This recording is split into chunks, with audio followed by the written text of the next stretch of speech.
आज जो हमारे गेस्ट है यहां पर बैक स्टेज पर, उनकी जो एनर्जी है वो नेक्स्ट लेवल है।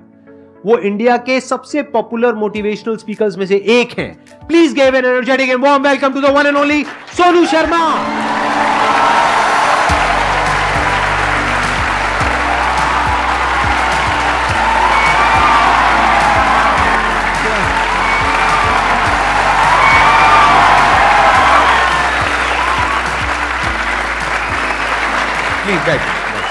आइए। सबसे पहले तो गुस्सा है इन पे बहुत ज़्यादा। क्या गुस्ताखी हो गई सर? देखो, ऐसा होता है कि आपके जो ऑडियंस है ना, वो आपको बार बार प्रेशराइज कर रहे हैं। आप वहाँ गए, आप वहाँ क्यों नहीं जा रहे? अरे मैंने कहा अच्छी बदमाशी नहीं जाते हम। तो नाक में दम कर दिया लोगों ने आपकी वजह से। आना ही पड़ा।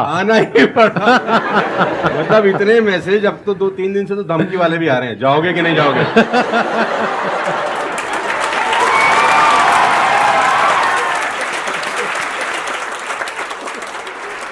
इस बहाने मिलना तो हो गया ना सर? इस बहाने मिलना हो गया। और मैं जानता हूं कि 2-2.5 महीने से हम लोग प्रोसेस में थे कि आपके से मुलाकात होगा, लेकिन अच्छा लगा बच्चों की एनर्जी देखकर और आपसे मिलकर वाकई में।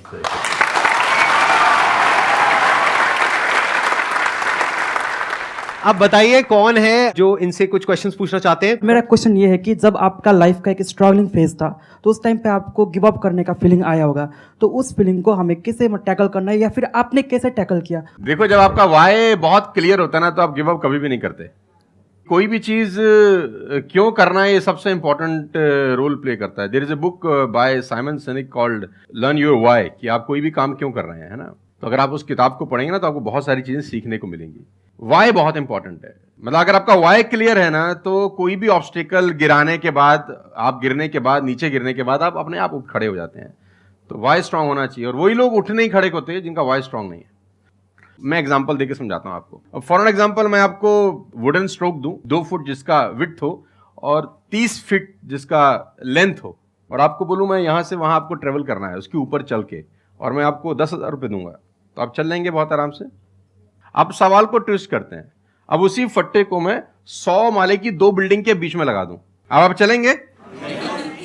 लेकिन मैं अगर आपको अभी भी चलवा दूं तो आप अभी भी चलेंगे। अगर आपको पता हो कि दूसरी बिल्डिंग में आपकी बेटी है और उस बिल्डिंग में आग लग गई है, और मैं आपको 1 रुपया भी नहीं दूंगा, फिर भी आप चलेंगे, बिकॉज आपका वाई क्लियर है।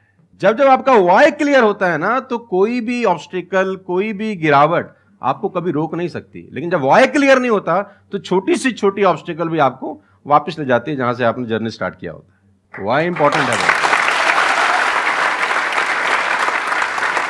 आप सबसे मेरा एक क्वेश्चन है, आप कैसे बनना चाहते हो? जैसे एक होता है कि जरा सा भी कोई थोड़ी सी भी प्रॉब्लम आई तो रोने लग गए, परेशान हो गए।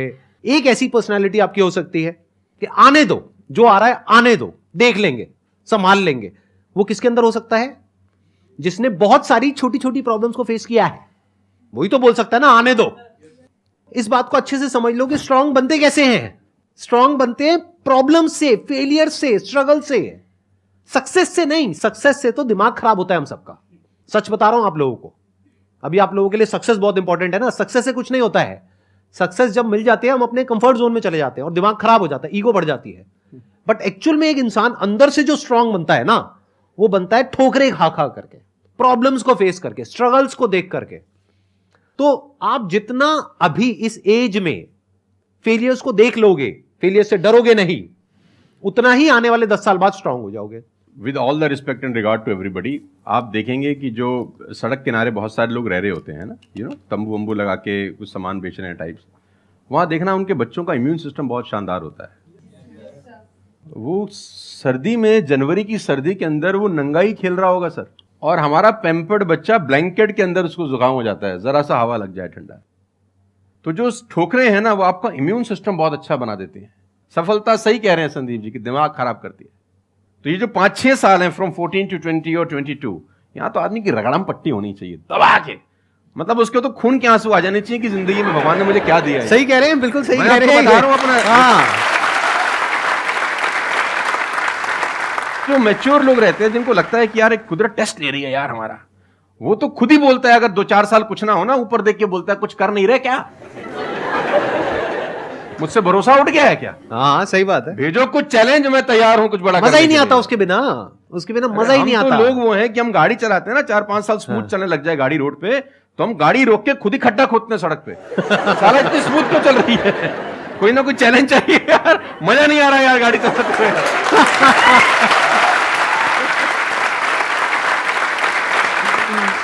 तो चैलेंजेस आपका इम्यून सिस्टम बहुत अच्छा करती हैं, और मेरे हिसाब से 14 और 20 साल का जो एज है, इसमें तो खूब पिटाई होनी चाहिए आदमी की, खूब रगड़ा पट्टी होनी चाहिए, ताकि उसका इम्यूनिटी एक बार अच्छी हो जाए, बाकी का उसका जो 60-70 साल का जिंदगी है ना, वो लोहा हो जाता है। आपको खुद पे भरोसा रखना बहुत जरूरी है। दुनिया तो नहीं करेगी, ये तय है। दुनिया तो चड्डे में बम लगाएगी आपके। हाँ, तकलीफ ये नहीं है कि चड्डे में बम लगाएगी, तकलीफ ये है कि रिमोट भी अपने हाथ में रखेगी जब मन करे। हाँ, जब मन करेगी वो ठास। सही दुनिया बात पे है। भरोसा नहीं करेगी, ये तय है। लेकिन अगर आपने भी भरोसा नहीं किया अपने ऊपर, तो मुझे लगता नहीं है कि वो ऊपर जाएंगे तो वो खुश होगा। वो कहेगा मैंने क्या बना के भेजा था यार, तुमने साला खुद पे ट्रस्ट नहीं किया यार। मेरा ये मानना है कि आदमी पहाड़ की चोटी से गिर जाए ना, वापस खड़ा हो जाता है। ऊंट से गिर के भी खड़ा हो सकता है, लेकिन अपनी नजर में गिर जाए ना, फिर आदमी खड़ा नहीं होता कभी। हमारे को अपनी नजर में खड़ा होना है। मेरा एक क्वेश्चन है आपसे, ये जो आप अपने वीडियोस में बार बार साला साला बोलते हो, तो आपका साला एक्चुअल में है या नहीं है? नहीं, बिल्कुल है, हष्ट-पुष्ट है। कहते ना सारी खुदाई एक तरफ। एक्चुअली मैं उसको याद करता हूँ, लोग कुछ और वही मैं क्या। आजकल का जो दौर है ना, जो मुझे कई बार लोग बोलते हैं आप साला मत बोला करिए, लेकिन साला बोलने से जो वजन बढ़ता है ना बात में, वो कुछ और शब्द उसको भरपाई नहीं कर पाता। वो उसकी भरपाई नहीं हो पाती। और कभी कभी जैसा लोग मुझे बोलते हैं मत यूज करो, ये वो आदमी है जो नेटफ्लिक्स देख रहा है और न जाने क्या क्या देख रहा है और क्या क्या सुन रहा है, लेकिन उसको मेरे से पंगा है थोड़ा सा। हर आदमी रहता है ना कि इस देश में हर आदमी से खुश हो सकता है क्या? If everybody likes you have a serious problem, है ना? अगर दुनिया में सब आपको पसंद करते हैं तो आप में कोई प्रॉब्लम है, फिर आपने कोई समझौते ही किए हैं जीवन के अंदर। हाँ। तो मैं वो जानबूझ के बोलता हूं, क्योंकि उसका जो वजन है ना यार, मैं और बोलना चाहता हूं और भी कुछ, लेकिन रोक लेते हो।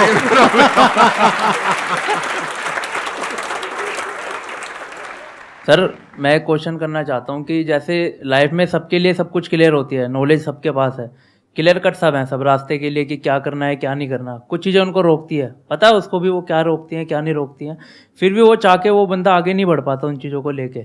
एक नेगेटिविटी उसको रोकती है और उसकी सराउंडिंग उसको रोकती है, मैटर करता है, उसको सब पता है करना क्या है, फिर भी वो रुकता है। सर इसके लिए कोई ऐसा आंसर दो, आज तक किसी ने दिया ना और क्लियर कट हो।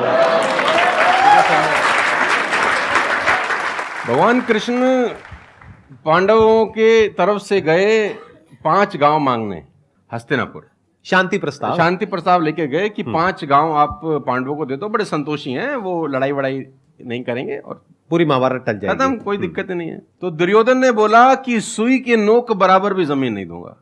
तो भगवान कृष्ण दुर्योधन से बोलते हैं ये धर्म है? उसने बोला मैं जानता हूं धर्म है। उसने बोला करता क्यों है? बोला पता नहीं ऐसी कोई शक्ति है जो मुझसे करवाती है। ऐसा होता ही नहीं है कि गलत करने वाले को अरे मुझे तो पता ही नहीं था चोरी करना पाप है, नहीं तो मैं करता ही नहीं यार। पता होता है। वो कहता पता नहीं ऐसी कौन सी शक्ति है जो मुझसे गलत कराने को मजबूर करती है और मैं करता जाता हूं। कुत्ता रहता है ना, जो कुत्ता, उससे परफेक्ट एग्जाम्पल नहीं है। कुत्ता अगर रोटी चुरा के कहीं से भागेगा ना, आप ध्यान दीजिए, गौर करिए, कहीं से चुरा के भागे तो वो 3 गली दूर जाएगा, चोरी से खाएगा कि कोई देख तो नहीं रहा, चुरा के लाया है।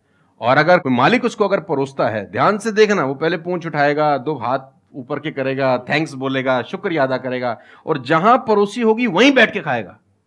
कुत्ते को भी पता है ये ईमानदारी की रोटी है और उस कुत्ते को पता है कि साला बेईमानी की रोटी है, वो 3 गली दूर जाके खाता है। कुत्ते को भी पता होता है क्या सही है क्या गलत है, तो इंसानों को कैसे नहीं पता हो सकता है? सबको पता होता है कि क्या सही होता है और क्या गलत होता है। बहुत बढ़िया। फिर भी लोग करते हैं। ऐसा हो नहीं सकता। Cigarette smoking is injurious to health, everybody knows ना। अब वो 40 साल तक साला चेन स्मोकिंग कर रहा है और उसके फेफड़े खराब हो गए, डॉक्टर ने बोला भाई तेरी वारंटी खत्म है, तू विल शील लिख ले, तू जाने की तैयारी कर ले। और ये डॉक्टर साहब को अगर इनोसेंटली बोल रहे, डॉक्टर साहब मुझे पता होता, भगवान कसम मैं पीता ही नहीं, बोल सकता है ऐसे? नो, उसको पता था। पता होने से कुछ नहीं होता। मैं अपनी ट्रेनिंग में बोलता हूं execution is the most powerful thing. आपको सब पता है, सुबह सैर करने से सेहत अच्छी रहती है, हर किसी को पता होता है। गरीब भी कर सकता है, अमीर भी कर सकता है, चप्पल है तो भी कर सकता है, नाइकी का जूता वाला भी कर सकता है, लेकिन फिर भी नहीं करता ना। पता होने से क्या होता है? कुछ नहीं होता, एग्जीक्यूशन इज इंपॉर्टेंट। यहां पर मैं थोड़ा सा ऐड करूंगा इनकी बात में। अब इस प्रॉब्लम को सोल्यूशन क्या है? जैसे फॉर एग्जांपल एक बार आपको सिगरेट की लत लग गई, तब अगर आप एक क्वेश्चन पूछोगे तो आपके लिए सिगरेट को छोड़ना, अगर मानो आपको 10 साल हो गए सिगरेट पीते हुए, अब एकदम से सिगरेट को छोड़ना बहुत ही मुश्किल है। मैं बोलता हूं आसान है, लेकिन इतना आसान नहीं है, क्योंकि बायोलॉजिकली आपकी जो ब्रेन है वो मांगेगी उस चीज को। अब सिर्फ साइकोलॉजिकली आप क्रेव नहीं कर रहे सिगरेट के लिए, बायोलॉजिकली भी वो क्रेविंग उठेगी अंदर से। जैसे भूख लगती है, प्यास लगती है, वैसे ही निकोटिन मांगेगी आपकी जो ब्रेन है। तो इसका सोल्यूशन क्या है? जब भी कोई गलत काम करने की शुरुआत कर रहे हो, आपको पता है कि वो सही है गलत है, तभी आपने क्वेश्चन पूछा, आपको पता है कि मैं यहां पर गड़बड़ कर रहा हूं। अब वो गड़बड़ क्या हो सकती है? टाइम खराब कर रहा हूं। एक बार आदत पड़ गई टाइम खराब करने की, उसके बाद बहुत मुश्किल हो जाएगा उसको छोड़ना। बहुत लेकिन अगर शुरुआत हो रही है टाइम खराब करने वही की, रोक लिया, वही रोक लिया, पहली सिगरेट पे आप रुक गए, तो बच जाओगे। मैं आपको संदीप जी को ऐड करता हूं, ये बिल्कुल फैंटास्टिक बात बोली इन्होंने, बहुत जबरदस्त बात बोली। एक गुरु और एक चेला कहीं से ट्रेवल कर रहे थे, राइट? कोई जंगल टाइप जगह थी, तो गुरु ने बोला इसको उखाड़ दो। क्या उखाड़ दो? वो छोटा सा पौधा सा लगा था, इतना सा उंगली जितना बाहर आया था। तो बच्चे ने बोला कौन सी बात है, खट से उखाड़ दिया। हाँ। थोड़ा सा और आगे गए तो 2-2.5 फुट का एक छोटा सा पेड़ था। गुरु ने बोला इसको उखाड़ दे। उसने थोड़ा सा जोर लगाया, वो भी उखाड़ दिया। फिर 4-5 फुट लंबा पेड़ था। गुरु ने बोला अब इसको उखाड़ दे। थोड़ी सी उसको मेहनत लग रही, लेकिन उसने फाइनली उसको भी रिमूव कर दिया। अब एक बरगद का पेड़ था करीब करीब 20 फीट ऊंचा। गुरु ने बोला अब इसको उखाड़। बोला महाराज कैसी बातें करते हुए, कैसे उखड़ेगा? बोला यही सिखाना चाह रहा था कि एक बार जड़ें गहरी हो जाए ना, तो उसको उखाड़ना बहुत मुश्किल होता है।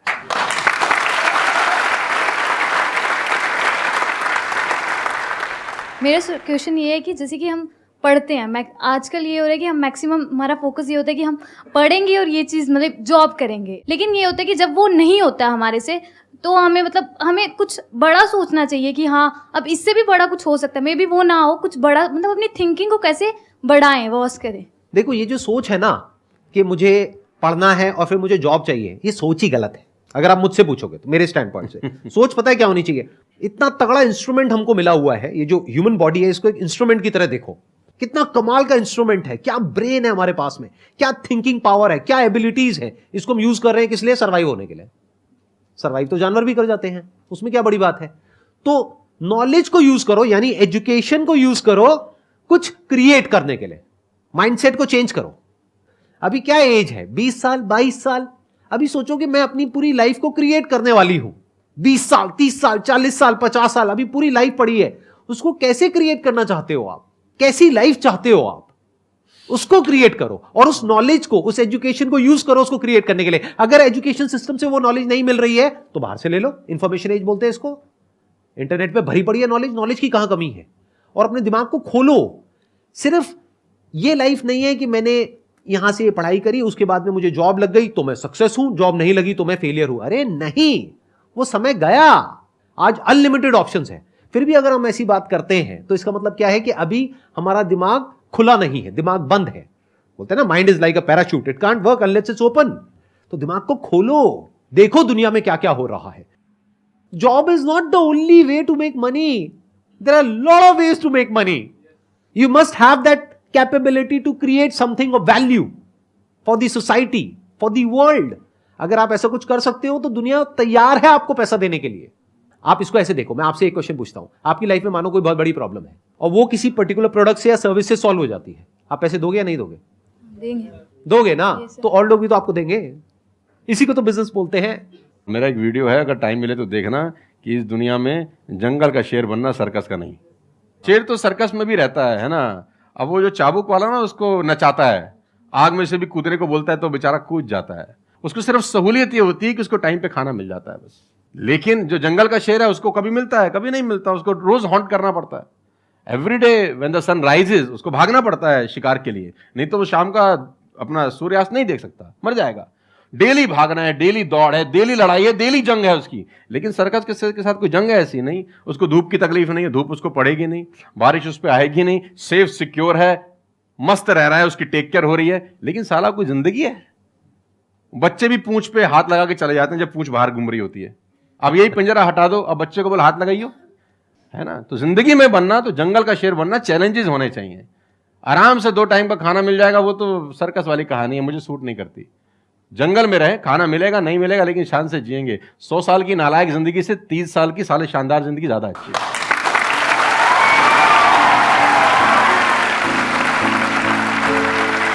Thank you so much, thank you.